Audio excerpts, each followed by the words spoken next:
Gérer les up and down lorsqu'on entreprend, lorsqu'on a la tête dans le guidon, c'est le sujet que j'ai envie d'aborder aujourd'hui dans cette vidéo parce que j'ai longtemps eu du mal à les gérer et c'est encore quelquefois un challenge aujourd'hui. Et dans cette vidéo, j'ai vraiment envie de te parler et de te donner ma façon de faire pour m'ajuster, pour revenir à mon axe et trouver finalement la capacité, les ressources et les moyens d'avancer continuellement. Parce qu'au final, dans l'entrepreneuriat, c'est ça.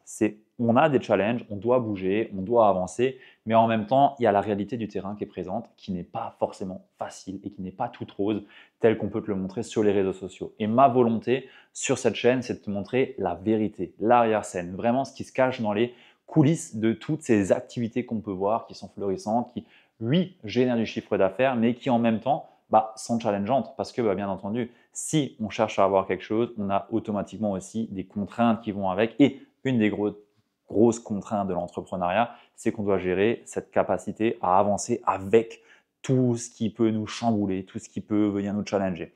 Donc, un sujet très important et primordial que je pense que j'aborderai toute ma vie et que j'apprendrai toute ma vie pour tout simplement continuer à m'ajuster. Alors, le premier point que j'ai envie de t'apporter, c'est dans un premier temps, déjà, de commencer à t'abonner et à mettre un petit like parce que c'est important et ça me permet de faire évoluer cette chaîne et de la faire découvrir à un plus grand nombre.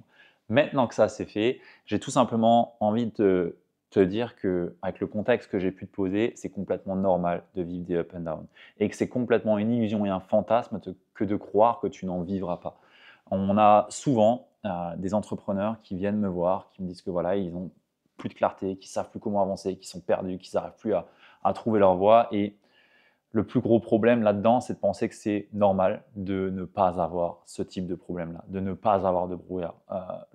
Ce que je veux dire par là, pardon, c'est de penser que c'est un problème d'avoir du brouillard et en réalité, c'est que c'est complètement normal. Pourquoi? Parce que on est humain, on vit et on a des évolutions dans notre identité, dans nos croyances, dans l'environnement dans lequel on évolue. Et tout ça nous façonne et nous fait, à un moment donné, sortir de notre axe. Pourquoi? Parce qu'on va peut-être trop se comparer aux autres, peut-être trop regarder ce que les autres font, et ainsi de suite, et ainsi de suite. Ou alors, on va en avoir un petit peu marre de ce qu'on fait, ou alors, on va avoir trop de difficultés parce qu'on n'a pas les résultats qu'on pourrait avoir, ou en tout cas qu'on souhaiterait avoir.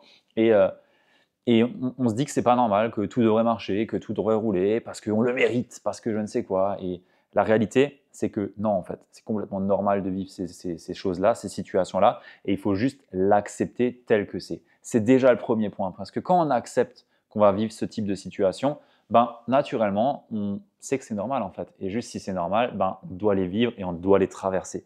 Donc, hyper important, et je pense que ça dédramatise déjà beaucoup la situation et beaucoup le fait de se dire ouais, j'ai des up and down, c'est compliqué, je ne vais pas y arriver et ainsi de suite. Donc premier point, c'est complètement normal d'en vivre et tu en vivras tout au long de ton chemin et c'est pour ton bien que tu en vis. Parce qu'imagine, tu lances ton activité dans le coaching, la thérapie et tout marche comme tu veux et ainsi de suite et tout roule, tout est plaisant. En fait, ça n'existe pas, ça s'appelle un rêve, ça s'appelle une utopie et juste, on ne prendrait même pas de plaisir. C'est comme si je te disais, tu veux voir le coucher de soleil sur la montagne là-bas au bout, tu as le choix entre monter ou alors juste tu prends un hélico, tu montes et tu regardes le coucher de soleil. Je peux t'assurer que tu profiteras 10 fois moins de ton coucher de soleil en prenant l'hélico qu'en marchant le chemin de la montagne pour monter sur ton sommet et observer finalement ce spectacle que tu vas pouvoir avoir. Et finalement, c'est ça l'entrepreneuriat. On court tous après un but, on court tous après un résultat, après une vision et on s'attend à ce que le but soit finalement la concrétisation et le plaisir à avoir. Et la réalité, c'est que c'est sur le chemin qu'on doit trouver ce plaisir. Et le plaisir, on le trouve uniquement quand on connaît la douleur. Et donc, c'est ça aussi qui est important d'avoir en tête, c'est qu'au plus tu connais la douleur, au plus tu es capable aussi d'apprécier le plaisir. Et quand on entreprend, on doit connaître aussi cette partie-là, peut-être moins plaisante, mais qui nous permet d'apprécier les autres moments qui sont beaucoup plus intéressants et beaucoup plus plaisants aussi. Donc voilà, gros mise en contexte et point. Donc, complètement normal de vivre ça. Alors maintenant, tu vas dire, ok, mais comment je fais pour avancer là-dedans? Et c'est justement ce que je veux te partager maintenant.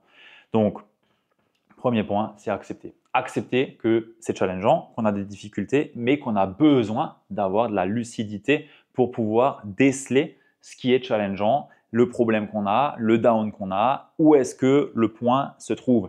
Et si tu fais pas ça, en fait, tu resteras embourbé. C'est comme si tu avais une voiture qui essayait de continuer à avancer dans de la boue et qui tourne, qui tourne, qui tourne, qui tourne. Et en fait, elle va juste creuser encore plus une ornière qui fait qu'elle va rester bloquée.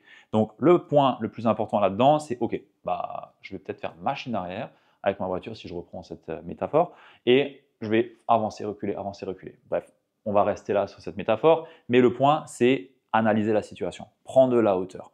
Voilà. Tu prends de la hauteur, tu prends un stylo, une feuille, un carnet et tu écris ce qui se passe dans ta tête. Tu poses les données, tu poses les faits. Ne mets pas d'émotionnel là-dedans, ça doit être factuel. Si c'est un problème avec ton équipe, factuellement, qu'est-ce qui se passe? Si c'est un problème avec ta communication, factuellement, qu'est-ce qui se passe? Si tu n'arrives pas à signer de clients, factuellement, qu'est-ce que tu as fait jusqu'à aujourd'hui qui ne t'a pas amené de clients? Factuellement, qu'est-ce qu'il se passe? Vraiment, on s'en fout des émotions là-dedans, les faits. Les faits sont les faits. Et si on veut avoir de la lucidité et avoir de la clarté, on a besoin de faits. Et l'émotionnel là-dedans va juste rajouter un paramètre qui va ramener du bruit dans tout ça et ce n'est absolument pas bon. Donc, on reste sur des faits et on pose ça à plat. Et derrière, on se demande, OK, qu'est-ce qui m'a amené à ça? Qu'est-ce qui a déclenché ça? Et derrière, qu'est-ce que ça m'indique comme signal? Parce que moi, je crois fortement que toutes les situations qu'on peut vivre nous amènent des signaux dans notre vie pour nous montrer que soit on est sur le bon chemin, soit on ne l'est pas en fait. Et si c'est un down qu'on est en train de vivre, c'est juste de nous montrer que tac, il y a quelque chose qui ne va pas et il faut revenir à soi, revenir à son axe. Et son axe, c'est quoi? C'est ses valeurs. Est-ce que ce que je fais nourrit pleinement mes valeurs? Est-ce que c'est aligné avec mes valeurs? Est-ce que derrière, ça nourrit et c'est en lien avec ma vision? Est-ce que j'avance dans le bon sens en fait, simplement? Ou juste je me suis perdu et je me suis mis dans la vision ou la vie de quelqu'un d'autre parce que je me compare, parce que je le mets sur un piédestal, parce que j'arrive pas à trouver vraiment ma touche et ainsi de suite. Donc vraiment important de se poser et revenir à soi. À quel point est-ce que ce que je suis en train de faire, ça fait sens, ça fait pas sens, est-ce que je continue, est-ce que je continue pas? Bref, on se pose les vraies questions. Donc prendre du recul, poser la situation, mettre des mots sur les faits et derrière, tout simplement analyser qu'est-ce qu'on peut faire différemment pour changer la situation. Qu'est-ce qu'on doit changer? Est-ce que ce que je suis en train de faire, en fait, ça ne me nourrit plus et donc ça me met en down parce que je suis en train de me rendre compte que je m'épuise, que j'éteins la flamme que j'ai en moi. Ok, factuellement, qu'est-ce qu'on fait? Si par exemple, je vais prendre un exemple qui est très commun chez les clients qu'on peut avoir, ils mettent une stratégie en place, elle n'apporte pas de résultat et finalement, ils n'ont plus de jus en eux, ils n'ont plus cette flamme en eux. Pourquoi? Parce qu'en fait, la stratégie qu'ils mettent en place, ça ne les inspire pas, ça ne les nourrit pas, il n'y a pas de sens. Et juste, ils ont pris un modèle copié-collé qu'un mentor, un gourou du web leur a dit et ils l'ont appliqué à eux. Mais en fait, on est tous uniques, on est tous différents et ça ne marche pas pour eux. Donc voilà, ils se retrouvent là et factuellement, qu'est-ce qu'on fait? Donc, ok, bon, ils viennent chez nous et on trouve une stratégie qui leur correspond et ainsi de suite. Et derrière, ça se passe beaucoup mieux. Mais factuellement, on pose les faits. Qu'est-ce qui se passe au moment où on se rend compte que rien ne va plus? C'est la merde et je suis dans le brouillard. Et derrière, on prend des décisions. Des décisions qui sont juste des décisions qui nous font avancer, mais on avance. Il n'y a rien de pire que de rester dans une situation embourbée. Il faut prendre des décisions, il faut mettre du mouvement. Pourquoi? Parce que les mouvements nous amènent à de l'action. Action ou inaction, c'est pareil. Ça nous amène à quelque chose, un fait. Encore une fois, un fait. Et chaque situation est neutre. Il n'y a que notre regard qui va changer sur la situation et qui va nous amener d'autres pensées qui vont nous amener à des actions et des résultats derrière. Donc, hyper important de poser tout ça. Derrière, ce que j'ai envie de t'amener, c'est tout simplement de prendre de la hauteur, non pas sur les faits, mais sur la temporalité. Parce que souvent, on vit des downs, des ups aussi, et les ups, en général, on ne se pose pas trop de questions. Mais les downs, on remet toute notre activité en question. On remet toute notre existence en question. Et je le sais parce que je suis le premier à être comme ça, à me dire « c'est fini, on va couler, la boîte, elle ne tourne plus, dans 2 mois, on met la clé sous la porte. » Et juste prise de hauteur, temporalité, sur l'échelle d'1 an. Est-ce que ces 3 semaines de difficultés qu'on a vécues vont remettre en question tout mon business? Peut-être pas. Est-ce que ça va mettre la clé sous la porte dans 3 mois? Peut-être pas. On a un matelas de sécurité avec de la trésorerie, donc on est bon en fait. On a encore de la marge. En fait, on a juste fait des tests, on a juste fait des erreurs et on apprend de ça pour s'ajuster et avancer vers la vision, les objectifs qu'on a. Si tu suis mon building public, ça fait 3 mois qu'on stagne à 20 000 € de chiffre d'affaires tous les mois. Bon, c'est bien, mais on stagne quoi. Et pour moi, c'est pas bon du tout et je le vis très mal. Et je le vis très mal. En tout cas, c'est challengeant. Et du coup, juste à prendre de la hauteur, prendre du recul et regarder, ok, en quoi est-ce qu'aujourd'hui, cette situation, elle est juste là pour me montrer que je suis pas en train de suivre la bonne voie, peut-être. Je suis pas en train de suivre la bonne stratégie, peut-être. Je suis pas avec les bonnes personnes, peut-être. Je mets pas les bonnes actions, peut-être. J'ai pas la bonne hygiène, peut-être. Bref, toutes ces choses-là, en fait, je me les pose factuellement et je regarde, ben ok, qu'est-ce qui se passe? Mais quand je suis dans le brouillard et que je me remets tout en question et que je toque à la porte de ma bras droit et je dis c'est la merde, il y a tout qui va s'écrouler, ben en fait, temporalité, on prend de la hauteur, ça fait quoi? Ça fait 3 semaines là qu'on galère, que ça ne marche pas trop et ainsi de suite, 2 semaines, peut-être 3 jours, peut-être 1 mois, 2 mois, mais factuellement, si je regarde à long terme, parce qu'on n'est pas là pour jouer un coup, on est là pour jouer sur des dizaines d'années, ben en fait c'est rien, c'est rien. Et ça, c'est super important de l'avoir en tête parce que souvent, on met tellement de drama, on se fait tellement un film digne des plus gros castings d'Hollywood que on a l'impression que la Terre va s'écrouler. Mais en vrai, si on prend l'échelle d'une activité, c'est rien. On ne développe pas des activités pour 6 mois ou pour 1 an ou pour 2 ans. Personnellement, je suis dans une activité de cœur, dans une activité qui me nourrit vraiment et nos clients aussi. Et on est là pour durer, on est là pour construire du solide. Et on ne construit pas du solide en n'ayant que des réussites et en n'ayant que des moments de up et ainsi de suite. Non, il faut aussi baser ces expériences-là et cette activité sur du concret, sur des choses où on sait vraiment qu'est-ce qui marche pas, comment on avance et ainsi de suite. Et on apprend à se connaître aussi. Et ça, au plus tu avances, au plus tu vis ces moments, au plus tu apprends à te connaître aussi. Et au plus tu sais reconnaître ces signaux et tu sais t'ajuster. Il y a quelques temps, il y a 1 an ou 2 ans, peut-être qu'un moment down m'aurait mis down pendant 1 semaine. Aujourd'hui, ça me met down pendant 3 heures, pardon. Voilà, je pète mon câble, je fais mon truc, voilà, je suis dans mon délire, dans ma bulle, je suis complètement en train de me dire que tout va s'écrouler et puis 3 heures après, ça repart en fait. Et juste, on met des choses en place, des actions en place, on fait ce qu'il faut faire et puis ça repart. Et viendra le prochain moment down et ainsi de suite. Et en fait, on avance comme ça. Et c'est une utopie de penser que tu n'avanceras jamais avec ces moments-là parce que c'est ça la réalité du terrain. Et je suis pas là pour te mentir, je suis pas là pour te raconter de la merde.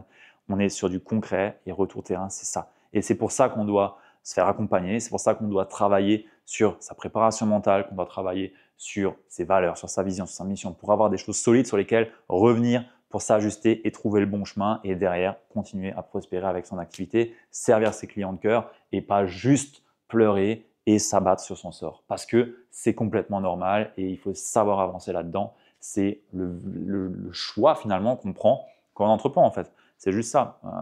Quand on entreprend, voilà, on voit que le bon côté, mais il y a aussi un coût à payer. Le coût à payer, c'est ça peut-être.